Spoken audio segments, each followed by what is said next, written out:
तो जैसा कि सराउंडिंग इन हेवन के लास्ट पार्ट में हम लोगों ने देखा था कि इरफान जिया को अपने साथ नॉर्थन टेरिटरी में ले जाने के लिए तैयार हो गया था। इस बात को सुनकर जिया बहुत ही ज़्यादा खुश हो जाती है। इसके बाद वो यहाँ पर नाचने लगती है और अब आगे एपिसोड की शुरुआत में हम लोगों को इरफान को दिखाया जाता है जो कि एक रिवर के रास्ते किसी जगह पर आ जाता है। लेकिन तभी जब कुछ डिसाइपल आ जाते हैं जो कि जिया को देखकर थोड़ा से खुश हो जाते हैं, तभी हम लोगों को पास्ट कुछ बातें दिखाई जाती है जहाँ पर इरफान बोलता है मैं इस वर्ल्ड से बिलोंग नहीं करता हूँ और एक ना एक दिन मुझे अपने घर वापस जाना होगा, इसलिए जिया के लिए सबसे ज़्यादा सुरक्षित प्लेस में चाहिए। और वो ये बोलकर जिया को बेहोश कर देता है। लेकिन इस चीज़ की वजह से इरफान भी बहुत ही ज़्यादा उदास हो गया था क्योंकि वो अभी जिया के साथ रहना चाहता था। इधर एक फॉरेस्ट में हम एल्डर हुआ को देखते हैं जो कि पियानो बजा रहा था जिसकी धुन बहुत ही ज़्यादा अच्छी थी। इसके बाद एक रेड कलर का स्मोक पूरे फॉरेस्ट में फैल जाता है जिसके बारे में जैसे ही एल्डर हुआ को पता चलता है वो थोड़ा सा शॉक हो जाता है। लेकिन तब तक एल्डर हुआ के ऊपर किसी ने अटैक कर दिया था जिसकी वजह से उसे बहुत ही ज़्यादा प्रॉब्लम होने लगती है। इसके बाद जो फॉरेस्ट में पर्सन होता है वो एल्डर हुआ को बताने लगता है कि तुम तो अपने काम से कभी भी नहीं चूकते हो, लेकिन आज क्या हो गया है। इस पर एल्डर हुआ बोलता है यूनफ्री आपके लिए ऐसा कर रहा है। इस पर ये पर्सन बोलता है तो तुम मुझे इस चीज़ के बारे में बता सकते हो। इस पर एल्डर हुआ बताने लगता है कि इरफान ने वेपन और फर्नेस को सक्सेसफुली रिफाइन कर लिया है जिसकी वजह से उसकी पावर बहुत ही ज़्यादा बढ़ गई है और वो एक बहुत ही ज़्यादा टैलेंटेड डिसाइपल है और हो सकता है वो एक दिन यूचिस्ट में आपदा भी ला सकता है जिसकी वजह से हम सभी लोगों की मौत हो जाएगी। इस पर इस पर्सन को आ जाता है थोड़ा सा गुस्सा और वो एल्डर हुआ को बहुत ही ज़्यादा टॉर्चर करने लगता है। इसके बाद वो बोलता है तुम मुझे इस चीज़ के बारे में कैसे आदेश दे सकते हो कि मुझे क्या करना है, इसलिए तुम्हें अपने काम के ऊपर फोकस करना चाहिए। इस पर एल्डर हुआ बोलता है आप यहाँ पर अपने ही डिसाइपल को टॉर्चर कर रहे हैं। मैं आपकी जानकारी के लिए बता देता हूँ मिस फी 100 जनरेशन तक आपके साथ फाइट करने के लिए तैयार है क्योंकि उसे भी सत्ता चाहिए।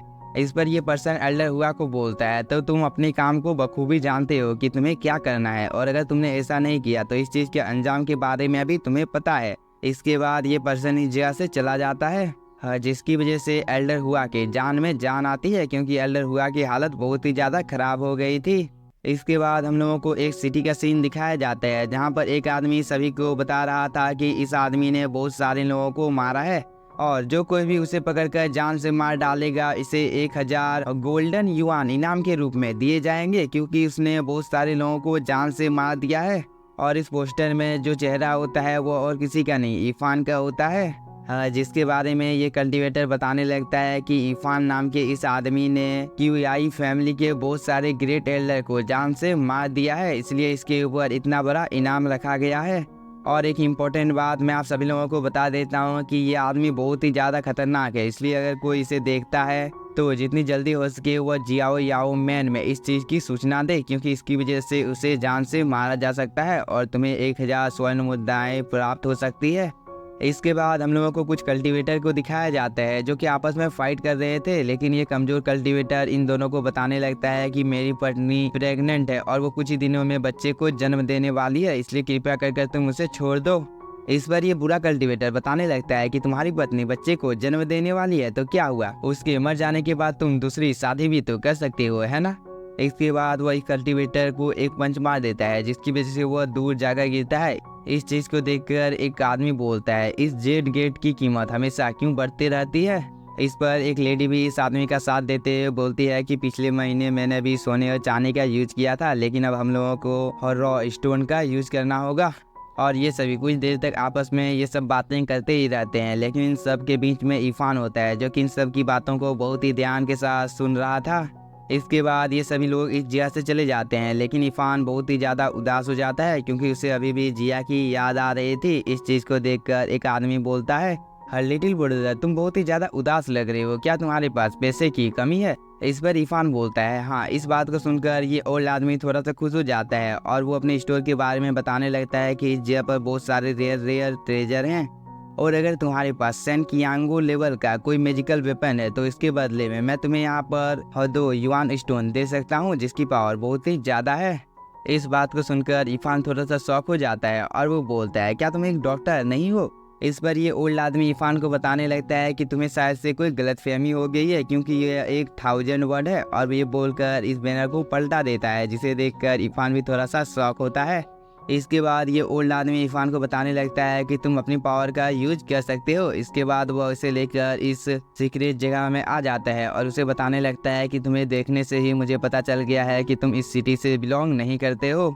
इस पर इरफान भी हाँ बोलता है। इसके बाद ये ओल्ड आदमी बताने लगता है कि तुम्हारे पीछे जरूरी कोई पावरफुल फैमिली या सेक्ट का हाथ होगा।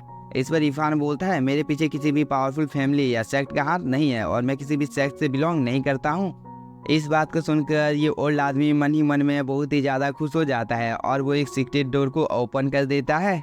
इसके बाद वह इरफान को बोलता है तुम इसके अंदर में अपनी पावर का यूज कर सकते हो। इस बात को सुनकर इरफान इस डोर के अंदर में चला जाता है और इरफान जैसे ही इस डोर के अंदर में जाता है ये डोर ऑटोमेटिक बंद हो जाता है। इसके बाद हम लोगों को इस जगह पर कुछ कल्टीवेटर को दिखाया जाता है और इनमें से एक कल्टीवेटर इरफान को बताने लगता है कि मैं तुम्हें कुछ सलाह देना चाहता हूँ, क्योंकि जो पावरफुल होता है वही इस दुनिया में सर्वाइव कर पाता है। इसलिए तुम्हारे पास जितने भी ज़्यादा मैजिकल वेपन और ट्रेजर हैं उन सभी को तुम बाहर निकाल कर हम लोगों को दे दो, नहीं तो इस चीज़ की वजह से तुम्हारी जान भी जा सकती है। इस पर इरफान बोलता है क्या तुम सभी इमोर्टल्स मुझे एक मौका दे सकते हो, क्योंकि मुझे तुम लोगों के साथ फाइट करनी है। इस बात को सुनकर ये सभी कल्टीवेटर एक साथ इरफान के ऊपर अटैक कर देते हैं।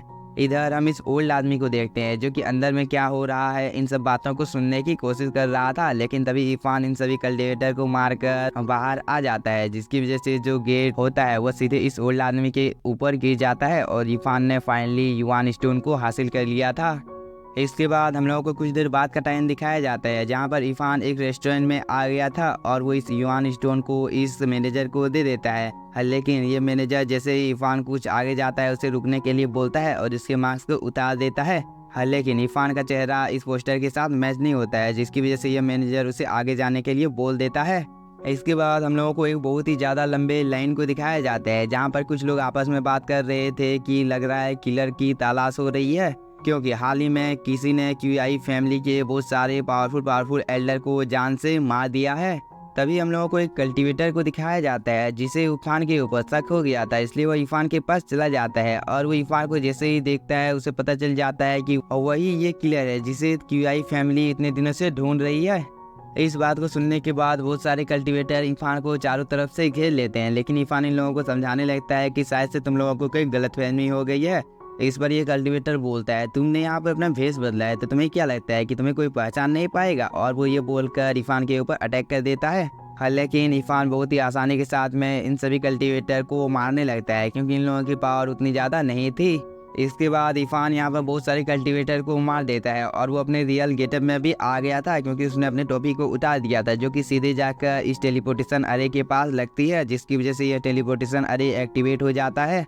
इसके बाद यहाँ पर जितने भी कल्टीवेटर थे वो सभी एक एक कर इस टेलीपोर्टेशन अरे की अंदर जाने लगते हैं, लेकिन तभी इरफान खुद को संभाल लेता है।